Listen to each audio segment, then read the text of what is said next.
Hi. So I'm currently working on something that I knew was going to take a little bit longer to complete and that I really wanted to have done by the end of October. So I was planning on just working on that, and I didn't think that I was going to put out any other video or podcast episode or anything until that was finished. But I saw the Taylor Swift Eras tour on Friday, and I just have a lot of feelings that I would like to express. As far as my review for the overall show and film go, talented, brilliant, incredible, amazing, show-stopping, spectacular, never the same, totally unique, completely not ever been done before, unafraid to reference or not reference, put it in a blender, shit on it, vomit on it, eat it, give birth to it. Overall, my review isn't super important here. I liked the show, it was good, I thought the film was really well done. I'm very impressed by the fact that they got it finished so quickly, because this was from 3 shows that were filmed in August. I have a personal theory for how the post-production got done so quickly, but that's also not really the point. The thing that I actually want to talk about is the fact that I pretty much cried throughout the whole concert. Not full-on crying, but definitely very teary and on the verge of crying throughout most of it. And then there was one part in particular where I was definitely crying. And it was really right away too. As soon as the title came up and the warning about seizures and flashing lights, I was already done for. And that was kind of weird, especially because I'm not that much of a Swiftie. I would say I could definitely be categorized as a Swiftie, or at least Swiftie adjacent, but I haven't been following her career for that long, at least not in depth in the way that a stan would. I mean, when she first came out, she was doing country music, which is really not my thing. Though I would say I did still like her as far as country music went. I grew up in a town where country music was a big thing, and I never liked it, and I was always kind of miserable when other people would play it. But I did find Taylor's work pretty tolerable, even enjoyable, but I only ever knew her singles. I didn't listen to her albums or anything because it just wasn't my thing. And then as she got more pop, I did listen to her a little bit more, but I also went through a bit of an anti-Swiftie phase. In my defense, she was doing some stuff back then that I thought was a little scuzzy, like sending cease and desist to Etsy stores who were using trademarked phrases of hers, and even the fact that she was trademarking those phrases when they were kinda basic. Little weird, little greedy, it seemed to me. And then in the 2010s, Taylor and also Beyonce and other female pop artists became kind of representative of a sort of pop feminism or marketplace feminism that I thought was pretty hollow. The primary problem being this movement to completely depoliticize feminism that I just never really got down with. And then there was that blog post that someone wrote about Taylor where they accused her of kind of pandering toward white supremacists, and then instead of saying anything about that or defending herself in a way that seemed reasonable, Taylor just sent a cease and desist to that blogger, which I did not think was correct. I still don't think it was correct, and the ACLU agreed. So there was plenty of stuff during that time Taylor was doing that I think warranted some criticism. But she definitely experienced a pretty severe pile-on during that era that she never deserved and that I probably played a small part in. But for me, after Donald Trump got put into office, I just couldn't really be bothered to care about pop feminism when, there's a man in the White House who has allegedly assaulted and or raped and or sexually harassed multiple women. So Taylor's apolitical stances bothered me a lot less, and then she did actually start to get a little bit more political as the decade went on, and ultimately, no matter what I thought of her political stances or her public image, I just couldn't ever deny that she was making good pop music, and at the end of the day, that's all I really care about. So I'd say I started really appreciating her after the Netflix Reputation concert came out, and then when Lover came out, I was a full-on fan, and then with Folklore and Evermore, I was categorically a stan at that point. It's still kind of hard to fully identify as like a Taylor stan or a Swiftie, just because of the intensity of that group. I don't have enough like detailed knowledge of Taylor to really stand with the best of them, but I definitely like her a lot. So in the movie theater, I was crying almost like I had been like a day one Swiftie, which I haven't been. It almost felt like stolen valor or something to be so emotional about an artist that I only started standing about 3 years ago. But in interrogating why I felt the way that I did, I have thought a lot more about my relationship with other pop stars and my other standums. Because even though I haven't been standing Taylor for that long, I have been standing other people and just following pop music really closely since I was a kid. Obviously on this channel, I've done a lot of videos about Britney Spears.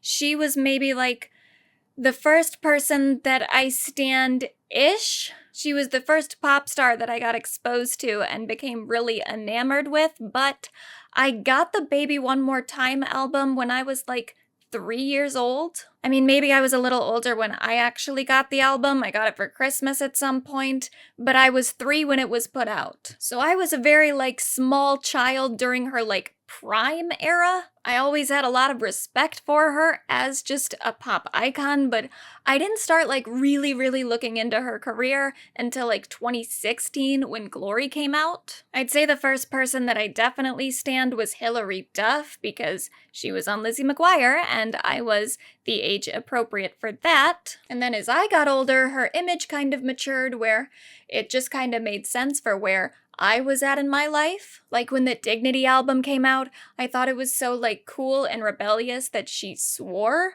And by swore, I mean she said damn like a couple times. I was 11. But then when I was 12, I was exposed to an artist that I have been absolutely obsessed with ever since. So the first time I heard Lady Gaga was in middle school in my choir class, and the teacher wanted us to like play songs that we could do for a choir concert, and someone played Poker Face. Now, how we would do that as a choir, I don't know. Middle schoolers are very stupid. But I was like obsessed right away. I remember I went home, I had an iTunes gift card at the time, I bought it on iTunes, I put it on my iPod, and the rest is history. It'd be really hard to overstate how important Lady Gaga is to me as a person. I always liked pop music, but at the time that she came out, liking pop music just wasn't really like cool. It was inauthentic and stupid and shallow. There were some boys that I went to school with where I remember getting into fights with them about whether or not choreographed dancing was real art. And I liked Gaga because she was such a defender of pop music and also just pop culture and celebrity culture. She used to say that she would read tabloids as textbooks, and she seemed to like have this understanding of the philosophy of popular entertainment that just really resonated with me, especially as someone who like currently collects tabloids. So I always loved how Gaga talked about pop music and pop culture as something that could be incredibly meaningful. And I also just loved her theatrics. I loved all the details that went into creating the eras of her career. And back then, I think I had an expectation that she was gonna continue being this big, grandiose pop star for forever. But things definitely started to feel a little different after the art pop era, or even during it. Because if you look at the timeline from everything she had been doing for those first, 4 to 5 years of her career, she was doing so much just back to back to back that I don't think it would have been possible for her to not get burnt out. Like August of 2008, she put out the Fame album. She was promoting that like crazy, doing performances in front of an IKEA, or at fashion shows, various festivals, Miss America, Saturday Night Live. The Fame Ball tour ran from May of 2009 until September. And then the next month, in October of 2009, she dropped Bad Romance. The next month after that, she dropped the Fame Monster EP. Then 2 months after wrapping up her last tour, she started a new tour, the Monster Ball, in November of 2009. Then that tour ran until May of 2011. But before that tour was even done, she released Born This Way, the single, in February of 2011. Then 17 days after the Monster Ball finished, she put out Born This Way, the album. Throughout 2011, she did a lot of televised performances, interviews, other kinds of public appearances, and then in the beginning of 2012, she started the Born This Way Ball tour. That tour got wrapped a little bit early in February of 2013 when Gaga injured her hip. And I do think it's worth pointing out because I've seen people use this footage of Gaga from the last Born This Way ball where she seems to kind of double over in pain and try to say that that is the moment that she injured her hip, but that's not really true. It might have been the moment where Gaga realized the pain was so bad that she couldn't continue. But from everything she's ever said about the injury, it seems like she actually injured her hip way sooner, but then because she didn't want to postpone or cancel any of the shows, she just kept performing. It's possible that if she had rested a little bit sooner, she might not have had to get hip surgery at all, but I don't know, I'm not a doctor. That's just kind of my understanding of events. But I think it says a lot about how she was treating her body and prioritizing or not prioritizing her health around that time. And there's so much footage of her back then where she would be like puking on stage, but then just keep going like it didn't happen. And at the time, I thought that was like really cool. And now I think about it and it just makes me sad for her. But so early 2013, she announces this hip injury and the postponement and eventual cancellation of the rest of her tour. And then she just went kind of quiet for a little bit. And I do mean like a little bit, but at the time for me, it felt like a really, really long time. Gaga had always been super interactive with her fans, especially on social media. She even had her own social media site called littlemonsters.com, and she was always uploading Gaga visions to her YouTube channel. She was always tweeting. She was just always so present. And then after the hip injury, she just kind of wasn't anymore, but only for like a couple months, because ARTPOP, the album, was then released in November of 2013, in the same year that she canceled the Born This Way ball. And not only do I think her doing so much for so long and so publicly was probably not good for her mental or physical health, it's also kind of just not good for her public image or any female celebrity's public image to be that public all the time. Because by the time ARTPOP came out, she was getting shit from like every different direction, especially in stan culture. Madonna fans always kind of disliked her, but they really, really disliked her after Born This Way came out because it sounded quite a lot like Express Yourself, and Madonna's statements about the similarities made it worse. It feels reductive. Is that good? Look it up. There was also some lingering resentments from Christina fans, especially after the flop of Bionic, because Christina spent so much of that time being compared to Gaga, despite the fact that Christina had been in the industry for so much longer than she had. And then the Lana Del Rey fans started to come at Gaga because there was this old song that Lana had written called So Legit that was definitely about Gaga. You're looking like a man. You're talking like a baby. How the fuck is your song in a Coke commercial crazy? Stephanie, you suck. I know you're selling 20 million.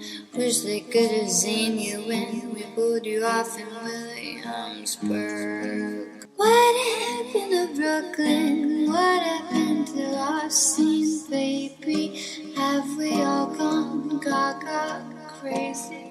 And that got leaked, which started a whole thing between their fandoms. Then Gaga and Katy Perry were pitted against each other because the first single from ARTPOP was coming out the same day as the first single for Katy's new album, Prism. That rivalry got so big, it was even the basis for an episode of Glee. The only fandoms that really weren't coming for Little Monsters was like the Beehive, because There was some camaraderie over the fact that Gaga and Beyoncé had collaborated twice, and then Swifties at the time were mostly minding their business, and Gaga also spoke positively of Taylor, so there was no bad blood there. And then 2013 was the year that Britney Jean came out, so Britney stans were kind of just dealing with their own shit. But it actually got pretty bad, to the point that there were conspiracy theories about Gaga lying about her hip injury to cover up low-ticket sales for the Born This Way ball. But throughout this time, Gaga was continuously trying to address all of the negative things being said about her. She would go on these little,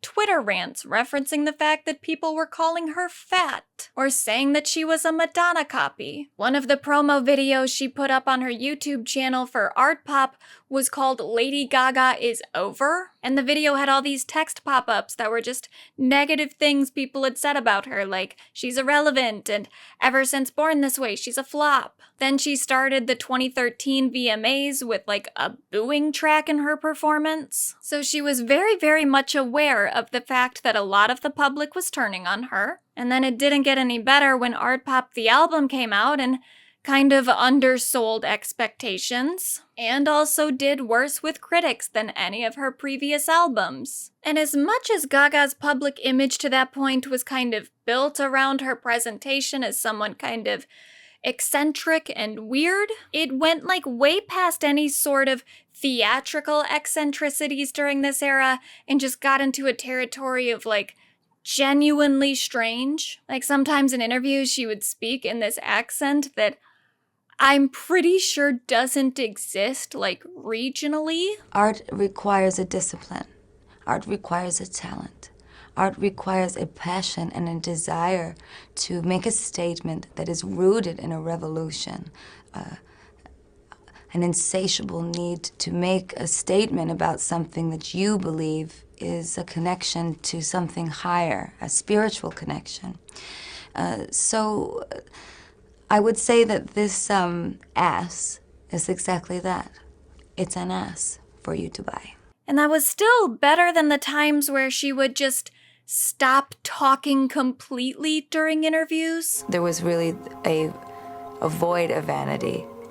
And as the blood rushed out of my body, how do I explain it?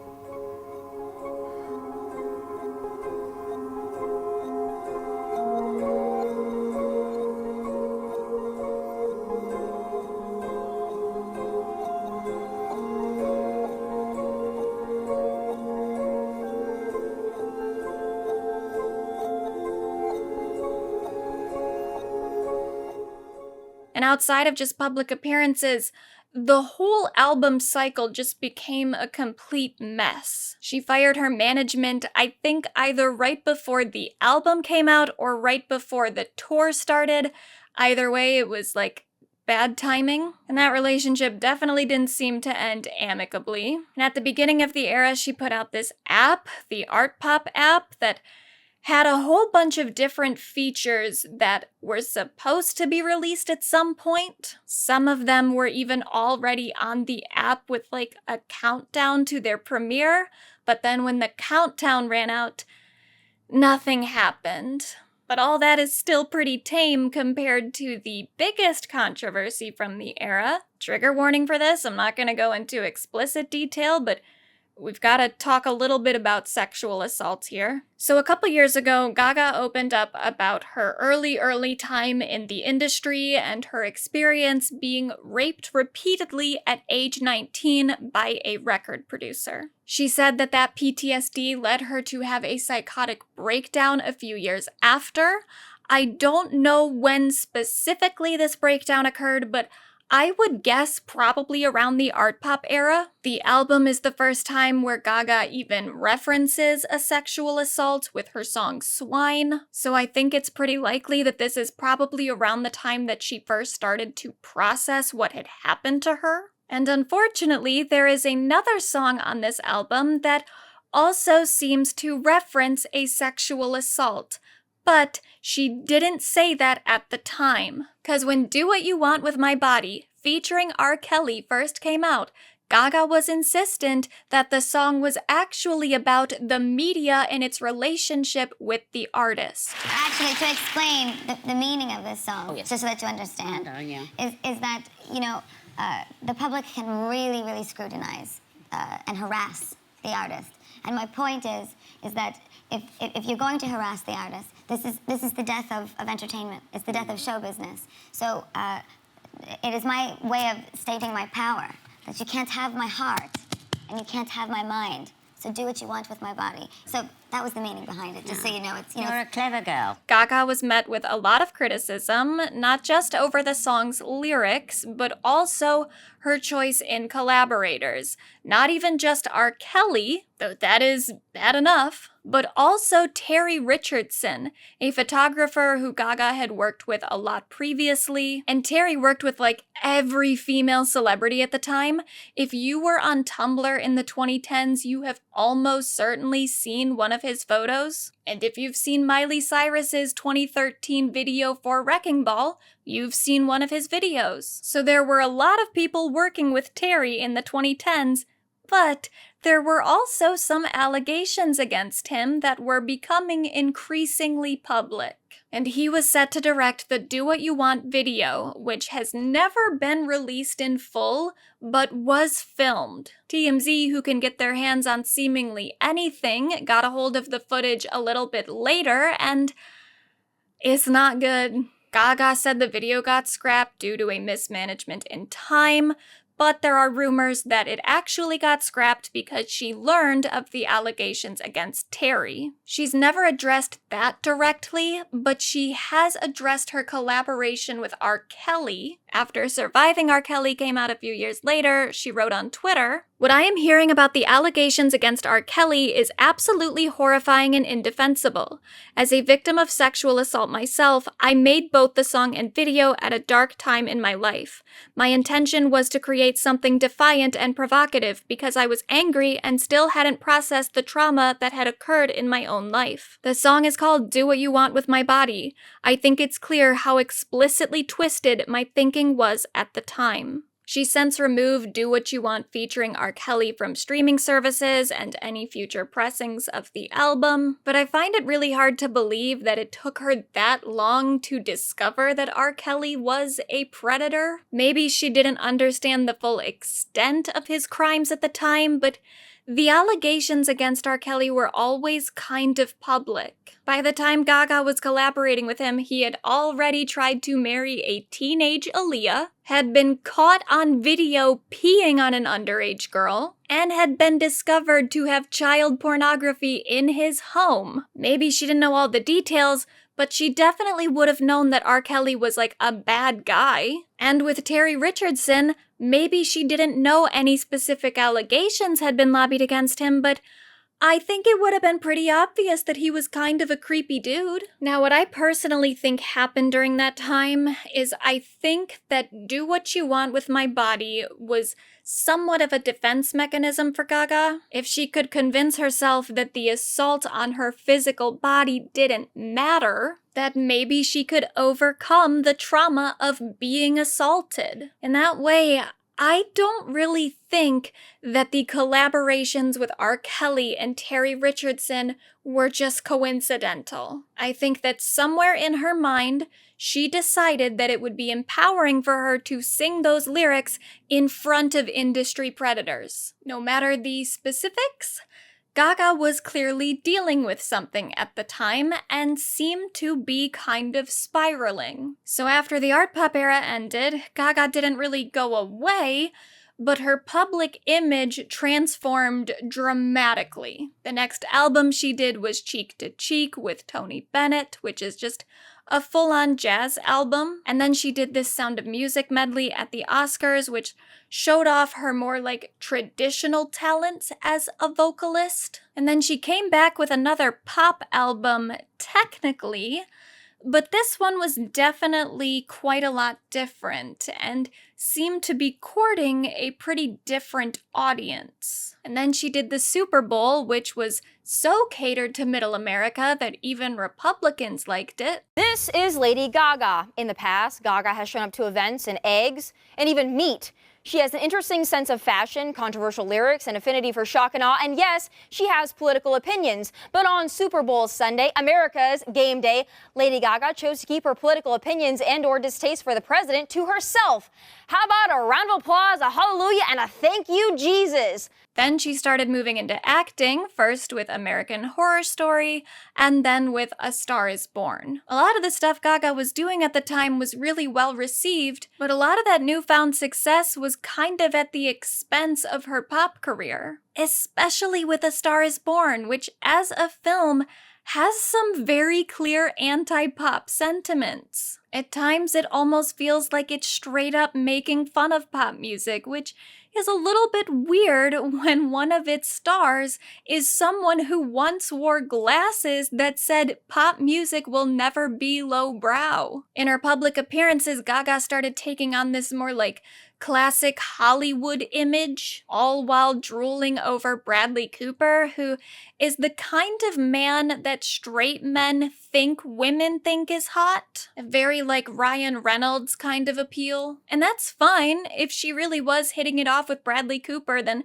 good for her. But just persona-wise, Lady Gaga as a public figure seemed to be allying herself more and more with a different part of American culture than she had previously been associated with. And that's kind of kept up with her work after A Star is Born. She did another album with Tony Bennett. She did the Ridley Scott movie House of Gucci, which, even though that movie is about a fashion house, seems completely disinterested in the world of fashion. More recently, she was cast as Harley Quinn in the upcoming Joker movie, the first movie of which was like low-key incel-y. And she worked heavily on the soundtrack for Top Gun. And now she did make a brief return to dance pop in 2020 with her album Chromatica, but that was definitely very brief. Of every musical project that Gaga has ever released, it might have gotten the least amount of promo, and I'm including her work on the Top Gun soundtrack.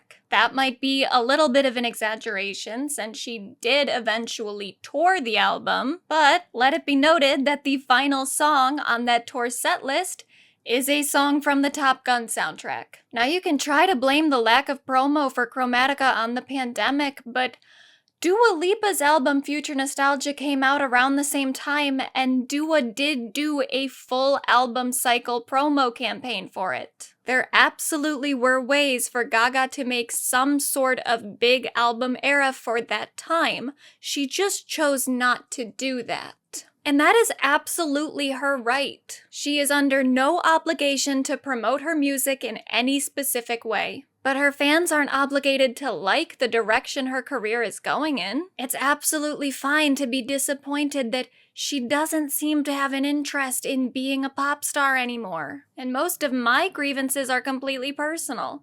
It makes me sad that she doesn't seem to want to make pop music anymore, at least not the kind of pop music that she had been making. I'm sad just because I liked that and I miss it. But then I also have some frustrations from a more like ideological framework. One of the things that I remember her saying during the promo for Joanne is that she was really excited to work with people like Mark Ronson and some of the other producers who were on that album because she felt like she could be in a room with heterosexual men that were all respecting her, and that is really nice, and I completely understand why she would feel that way. But the way that her career has kind of moved in a direction that seems more catered to heterosexual men than before, and she's also now getting taken more seriously on a widespread scale than she was previously, is a little frustrating as part of her original audience that didn't need her to do like stripped back analog music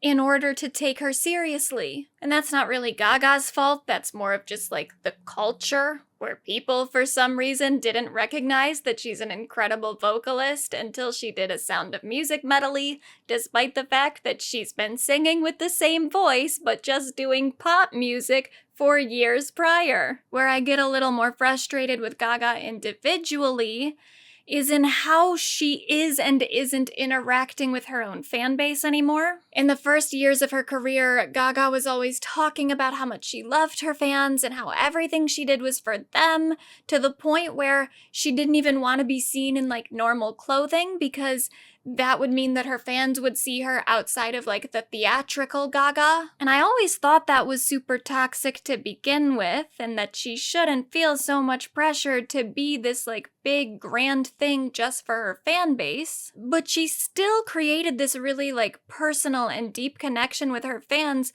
to the point that she had her own social media site just specifically for those fans. They feel like they know her on a personal level, and they feel like they owe her some level of devotion. So I find it a little disrespectful and a little exploitative when I go onto her social media now, and like 80% of the things she posts, maybe even more, is just advertisements for her makeup brand. It's like, you know that's not what a majority of the fans following you are following you for. And it'd be one thing if the products were completely disconnected from her music, but they're not. Case in point, the stupid Love palette, which is named after the first single from Chromatica, as if it's meant to like promote the album in any sort of way, despite the fact that the color palette looks nothing fucking like anything you would see in the Chromatica video. Like, what are all these blues for? It just feels like a cheap way to get your fans who are excited about your album to purchase something that really has nothing to do with the album. Because House Labs isn't just a separate business venture where Gaga is trying to get a separate audience. She's trying to use the audience she currently has, even though that's not really what they're interested in. And for the record, I didn't buy the palette for the name. I bought it because I actually did just want a palette of blues, but it's like not a good formula at all. But then I got really annoyed the other day when I opened my email and I had an advertisement for the House of Labs concealer, which I thought was weird because I was pretty sure that I had never signed up for any sort of House of Labs newsletter. And when I look at the email that sent it, it says info@us.umusic-online.com. So I think years ago, I signed up just for like a Lady Gaga newsletter to get updates about her music, especially because it says @us.umusic, and House of Labs is just using the same email list to send advertisements for makeup. And I just think that that's really annoying. And then Gaga got a whole bunch of backlash a little bit ago when she posted a photo from the Chromatica ball onto her Instagram, which, because Gaga's fans know that one of the Chromatica ball shows was filmed theoretically for some sort of concert special, she hasn't posted any photos from the Chromatica ball since it was on tour, and even then she barely posted anything. So why would she be using a photo from it now if not to make an announcement about something related to that tour? Well, because she wanted to use it to sell a prescription migraine medication. So there are aspects of the way that Gaga is using her public platform currently that rub me the wrong way and feel a little disrespectful. But my petty frustrations with her aside, I really don't blame her for being at a greater distance from her own audience now than she was a decade ago. Clearly, the way that Gaga was maintaining her public image and her interactions with her fans and with the media as a whole a long time ago was just unsustainable. And as much as I do miss Gaga the pop star, I completely understand why she's made this switch to acting and other business ventures, because she got so fucked over by the music industry. I mean, she was literally assaulted by a producer, and as she was starting to process some of that trauma, her career was kind of at a low point in terms of her public image. And it wasn't even just like mainstream culture that was coming for her. It was a lot of like stan communities specifically. I do get a little worried when I hear about her talking about the process she's taking for her movie roles. It still kind of seems like she's putting her work above her mental health to a degree. But I kind of wonder if her returning to life as a pop star might just be kind of re-triggering for a lot of her trauma that she experienced at the beginning of her career. On the day that I'm recording this, a whole bunch of information from Britney Spears' book is now becoming public, despite the fact that the book is like a week out. But I guess in the book, Britney talks a bit about the conservatorship she was under and how it affected her relationship with her career. So one part says, "The conservatorship stripped me of my womanhood, made me into a child. I became more of an entity than a person on stage. I had always felt music in my bones and my blood. They stole that from me. 13 years went by with me feeling like a shadow of myself. I think back now on my father and his associates having control over my body and my money for that long, and it makes me sick. Think of how many male artists gambled all their money away, how many had substance abuse or mental health issues. No one tried to take away their control over their bodies and money. I didn't deserve what my family did to me." And around the time that Britney was freed from her conservatorship, Vogue put out this article that I think about sometimes. It is called, "For LGBTQ Fans, Free Britney is Personal and Pivotal." And in it, they talk about the death of gay icons like Judy Garland, and towards the end, they say, "For her LGBTQ+ fans, Free Britney feels like a chance to halt a cycle of tragedy. Scratching beneath the surface, there is guilt. Not just about how Spears has been mistreated, but also for the long lineage of women who were failed in life and are now idolized in retrospect.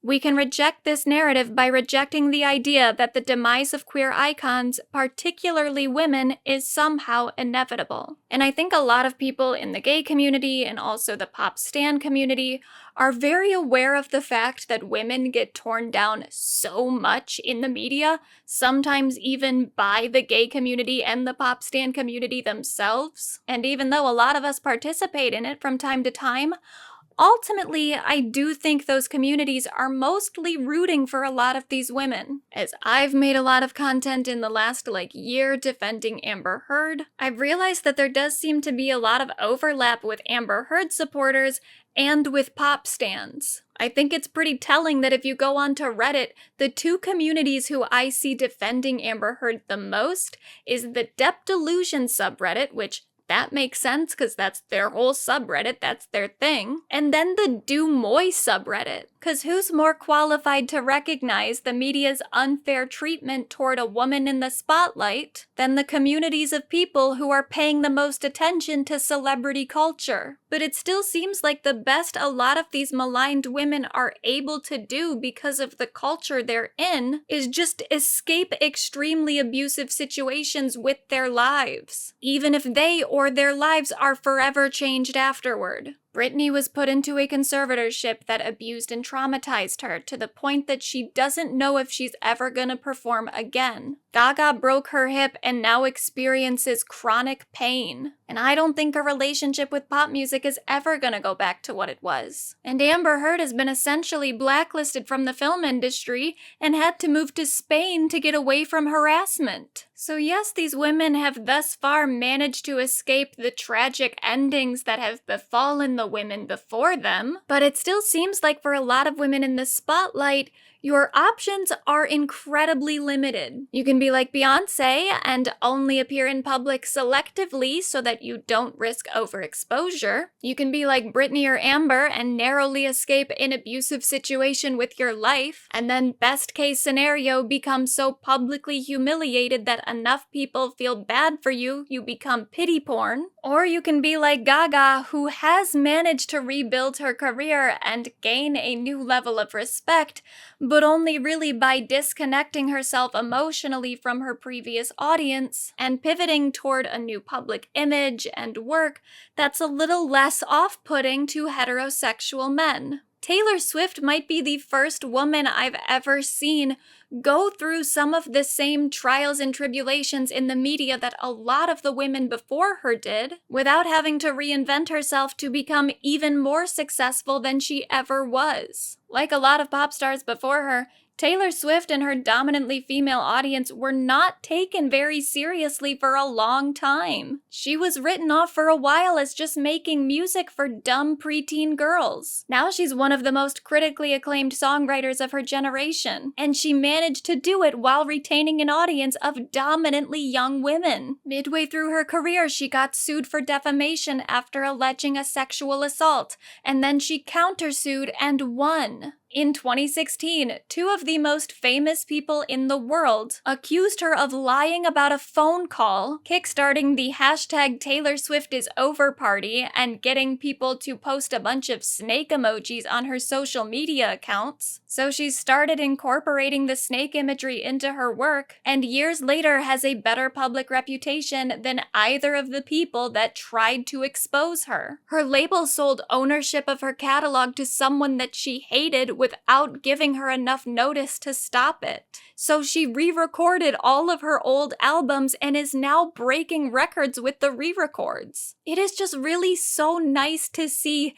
how big and successful Taylor Swift has been able to become without ever having to compromise her power. I didn't think that the world was ever going to allow a woman this public to be this successful. Now she's filming her concerts without any sort of big studio backing. It's literally all her. She gets to get bigger, she gets to celebrate her accomplishments, and she gets to do it with the same audience that she came into the business with. And while I do worry a little bit about her getting burnt out, considering the amount of things she's doing right now, she also looks so happy. And it doesn't seem like she's lost any passion for music or performing or just being a celebrity. I wish more women could have had the success that Taylor Swift is currently having, but I'm glad that she is, because she seems like a nice person, and she's also just a really good pop star.